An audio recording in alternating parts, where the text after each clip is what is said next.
عقیدہ صحیح وہ ہے جس کو قرآن کریم نے بیان کیا ہے یا محمد رسول اللہ صلی اللہ علیہ وسلم نے بیان کیا ہے. عمل صحیح بھی وہی ہے جو قرآن اور سنت کے اندر بیان کیا گیا ہو. دوسرا مسئلہ ہے کہ عقیدہ کیا ہے. عقیدے کا خلاصہ میں نے پیش کر کے آگے جاتا ہوں. عقیدہ یہ ہے کہ خالق ایک اللہ ہے. یہ بھی تمہید ہے دوسری، اس کو سمجھ لو. ایک تمہید کو دوسری سمجھ لو تاکہ مضمون آپ کے لیے آسان ہو جائے.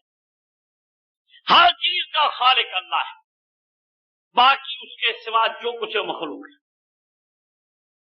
اللہ خالق کل شیء وہو علی کل شیء وکیل. ہر چیز کا خالق اللہ ہے اور وما سوا جو کچھ ہے وہ مخلوق ہے. اس میں جاندار بھی ہیں، بے جان بھی ہیں، انسان بھی ہیں، جانور بھی ہیں. انسانوں میں اچھے بھی ہیں، برے بھی ہیں، نیک بھی ہیں، بزرگ بھی ہیں، نبی بھی ہیں، ان کے اندر رسول بھی ہیں. مطلب جو کچھ اللہ کی بنائے، فرشتے بھی ہیں، جتنے بھی ہیں وہ سارے مخلوق. خالق کون ہے؟ ایک اللہ. یا ایھا الناس اذکروا نعمت اللہ علیکم هل من خالق غیر اللہ. اے انسانو اللہ کی نعمت یاد کرو، کیا اللہ کے سوا کوئی خالق ہے؟ ہم جعلوا للہ شرکاء خلقوا كخلقه وتشابه الخلق علیہم قل اللہ خالق کل شیء وهو الواحد القہار. کیا اللہ کی بھی خلق ہے، دوسروں کی بھی خلق ہے؟ تم پریشان ہو گئے کہ اللہ کی کون سی خلق ہے؟ نہیں، کوئی کسی کی خلق نہیں، خالق ایک اللہ ہے.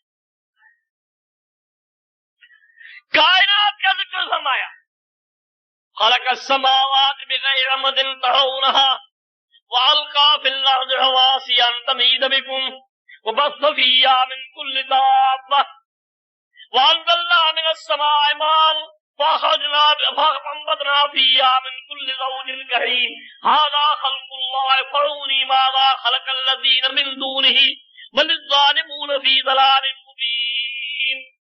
پوری دنیا کو چیلنج ہے. مسلمان کہلائے، عیسائی ہو، یہودی ہو، سناتن دھرمی ہو، سکھ ہو، ہندو ہو، بدھ مذہب ہو، کوئی بھی فرقہ ہو، جینی مذہب ہو، جو بھی ہو، سب کو کہتا ہے، مجوسی ہو، سب کو کہتا ہے، بتاؤ یہ کائنات جو کھڑی ہے یہ تو اللہ نے بنائی ہے.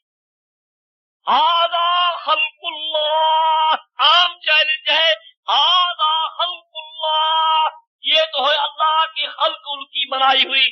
فارونی ماذا خلق الذین من دونہ، تم بھی اپنوں کی کوئی خلق بتلاؤ، دکھاؤ، کوئی ہے؟ نہیں. جب سارے مخلوق ہیں، ایک اللہ. سمجھ آئی بات؟ یہ بات آپ کو سمجھ میں آئی کہ سارے مخلوق ہیں، خالق ایک اللہ. یہ کافروں کو بھی اقرار تھا. وَلَئِنْ سَأَلْتَهُم مَّنْ خَلَقَ السَّمَاوَاتِ وَالْأَرْضَ وَسَخَّرَ الشَّمْسَ وَالْقَمَرَ لَيَقُولُنَّ اللَّهُ، اگر ان سے پوچھو گے بتاؤ خالق کون ہے، آسمان زمین میں آسمانوں کے خالق، زمینوں کے خالق، جو چیز میں ان کا خالق کون ہے، تو یہی کہیں گے کہ اللہ. مانا سب اس بات پر متفق ہے کہ سب چیز کا خالق اللہ ہے، باقی سب اس کے سوا مخلوق ہے. جب یہ بات آپ کے سمجھ میں آئی، اب تیسری چیز کے پاس آ جائیے. تیسری چیز یہ ہے کہ خالق اور مخلوق شریک ہو سکتے ہیں. سوچو، خالق اور مخلوق شریک ہو سکتے ہیں؟ نہیں. جب تم عارضی مالک ہو کسی چیز کے، تمہارے مادت اور زیر دست، وہ بھی کئی باتوں میں تمہارے مشابہ بھی ہیں، لیکن وہ بھی تمہاری باتوں میں شریک نہیں ہو سکتے، تمہاری ملک میں شریک ہو سکتے نہیں ہو سکتے. ضرب لكم مثلا من أنفسكم هل لكم مما ملكت أيمانكم من شركاء فيما رزقناكم فأنتم فيه سواء تخافونهم كخيفتكم أنفسكم كذلك نفصل الآيات لقوم يعقلون. فرمایا تمہارے وجود میں مثال موجود ہے، تمہاری اپنی ذات میں مثال موجود ہے، جن کے تم مالک ہو تمہارے غلام ہیں. کیا یہ بتاتے ہو یہ تمہارے غلام جو کچھ ہم نے تم کو دیا ہے اس میں کوئی شریک ہے؟ زمین میں، گھر میں، بیوی میں، بچوں میں، مال میں، ملکیت میں، خزانے میں، دولت میں کوئی شریک ہے؟ تمہارا غلام وہ تم جیسا انسان ہے، فقط عارضی غلام ہے، تو کیا وہ تمہاری کسی ملکیت تمہارے ساتھ شریک ہے؟ کوئی قانون دنیا کا، کوئی عدالت اس کو شریک قرار دے گی؟ نہیں دے گی. تو پھر خالق اور مخلوق کیسے شریک ہو سکتے ہیں؟ سمجھ آئی بات؟ وہ تو اعلیٰ بادشاہ ہے. انا اغنى الشركاء عن الشرك. میں سب شریک سے زیادہ بے پرواہ، مجھے کسی شراکت والی چیز ہی نہیں چاہیے. تو جب خالق اور مخلوق شریک نہیں ہو سکتے تو ثابت ہوا کہ یہ اللہ کی ذات کے ساتھ بہت بڑا ظلم ہے کہ اس کے ذات کے ساتھ کسی مخلوق کو شریک کیا جائے. اس لیے کہا گیا کہ ان الشرک لظلم عظیم، شرک بہت بڑا ظلم ہے. جو بڑا ظلم ہے اس کے ہوتے ہوئے کہاں ہمارا عمل صالح ہو سکتا ہے، کہاں ہم نیک بن سکتے ہیں، کہاں برائیاں ہم سے دور ہو سکتی ہیں، کہاں ہمارے اندر وہ اخلاق اور نیکی اور اعمال صالحہ کا جذبہ ہو سکتا ہے، کہاں ہمارے اندر وہ جہاد کے لیے بہادری اور قوت اور ہمت یہ کہاں ہو سکتی ہے، ہمیں کہاں اسلامی اور دینی غیرت و حمیت ہمارے اندر آ سکتی ہے؟ نہیں آ سکتی. یہ ساری باتیں اس کے ساتھ ہے کہ اللہ تعالیٰ کے ساتھ کسی کو شریک نہ کرے. شریک کرنے سے یہ ساری چیزیں ہم سے چلی گی.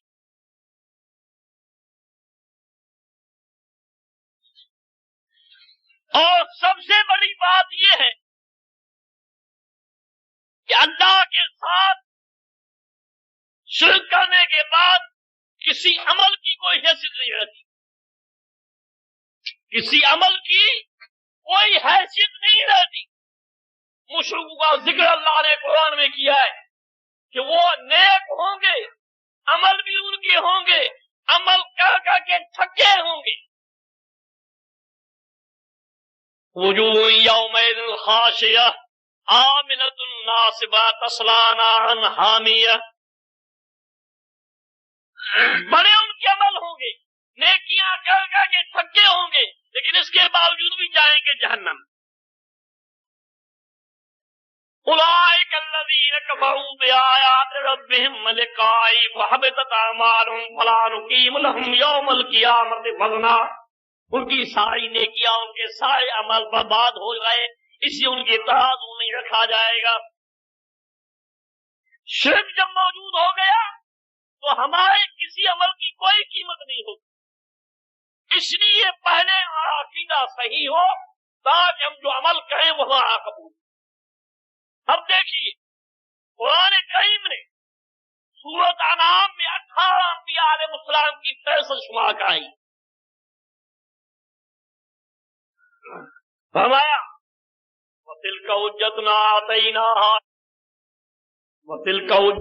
آتَيْنَاهَا إِبْرَاهِيمَ عَلَىٰ قَوْمِهِ نَرْفَعُ دَرَجَاتٍ مَّن نَّشَاءُ إِنَّ رَبَّكَ حَكِيمٌ عَلِيمٌ. وَوَهَبْنَا لَهُ إِسْحَاقَ وَيَعْقُوبَ كُلًّا هَدَيْنَا وَنُوحًا هَدَيْنَا مِن قَبْلُ وَمِن ذُرِّيَّتِهِ دَاوُودَ وَسُلَيْمَانَ وَأَيُّوبَ وَيُوسُفَ وَمُوسَىٰ وَهَارُونَ وَكَذَٰلِكَ نَجْزِي الْمُحْسِنِينَ. وزكريا ويحيى وعيسى وإلياس كل من الصالحين وإسماعيل واليسع ويونس ولوطا وكلا فضلنا على العالمين. 18 کا نام شمار کیا، یہ ہمارے چنے ہوئے ہیں، ہم نے ان کو ہدایت کی، ہم نے ان کو دنیا والوں پہ فضیلت بخشی، ہم نے ان کو بہت اچھا بنایا، پھر آگے فرماتے ہیں وَمِنْ آبَائِهِمْ وَذُرِّيَّاتِهِمْ وَإِخْوَانِهِمْ وَاجْتَبَيْنَاهُمْ وَهَدَيْنَاهُمْ إِلَىٰ صِرَاطٍ مُّسْتَقِيمٍ، ان کے خاندان میں، ان کے اولاد میں، ان کی برادری میں ہم نے اور نبی بنائے، ہادی بنائے، راہ راست کو لگا دیا، سارا کچھ کہہ کے فرماتے ہیں ذَلِكَ هُدَى اللَّهِ يَهْدِي بِهِ مَن يَشَاءُ مِنْ عِبَادِهِ وَلَوْ أَشْرَكُوا لَحَبِطَ عَنْهُم مَّا كَانُوا يَعْمَلُونَ۔ فرمایا یہ ہماری مہربانی ہے، جس کو چاہے یہ مقام ادا کر دے، لیکن یہ لوگ ہمارے چنے ہوئے، ہمارے مقرب بندے، ہمارے عزت دیے ہوئے بندے، ہادی بنائے ہوئے، اگر فضل و تقدیرم بفضل محال اگر یہ بھی شرک کر بیٹھتے تو ان کے بھی ساری نیکیاں، سارے اعمال برباد ہو جائیں۔ جن میں ابراہیم خلیل اللہ ہے، موسیٰ کلیم اللہ ہے، عیسیٰ علیہ السلام جیسا پیغمبر ہے، بہت بڑے بڑے پیغمبروں کا ذکر کیا ہے، جا بجا ان کی تعریف آئی ہے، لیکن سب کے لیے ایک فیصلہ بتلا دیا، اگر کسی سے یہ بات سرد ہو جاتی تو ان کے اعمال برباد ہو جاتے۔ دیکھیے رسول اللہ صلی اللہ علیہ وسلم کو خطاب کرتے ہیں فَمَا وَلَقَدْ أُوحِيَ إِلَيْكَ وَإِلَى الَّذِينَ مِن قَبْلِكَ لَئِنْ أَشْرَكْتَ لَيَحْبَطَنَّ عَمَلُكَ وَلَتَكُونَنَّ مِنَ الْخَاسِرِينَ بَلِ اللَّهَ فَاعْبُدْ وَكُن مِّنَ الشَّاكِرِينَ۔